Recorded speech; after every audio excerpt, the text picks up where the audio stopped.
Hi friends, welcome back. This week in art, we're going to be working on creating a final scientific drawing. So you've already practiced one with Miss Fitzgerald of a bee. So we are going to be making scientific drawings this week of whichever of the pollinators you have already chosen to write about in your My Pollinator writing booklet. So as a reminder, that is either a butterfly or a moth, a fly or a wasp, or a beetle.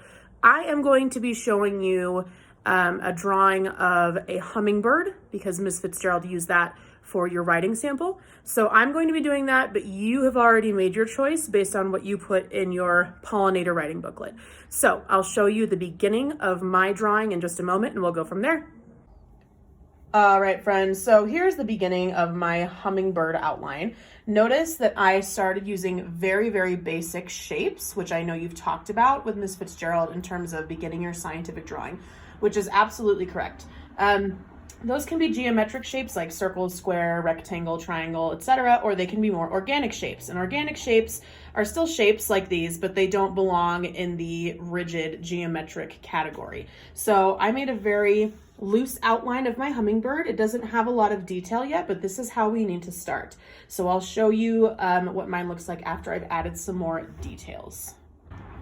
Hey guys, just wanted to show you a little update on the ways that you can use your basic shapes for your pollinator to lead the way for smaller shapes and details once you're ready for that point.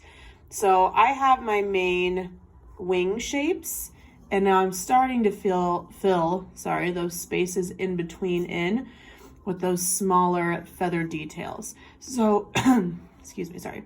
So you can absolutely use those big shapes to pave the way again for your smaller shapes in between and fill in some of those spaces like that, whether it's markings on wings or parts of like a beetle shell, if your insect is fuzzy in any places, anything like that. So just wanted to show you that really quick.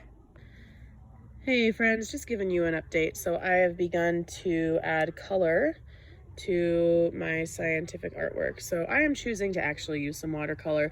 If you would like to color yours in with some paint, that is totally fine. You may do so.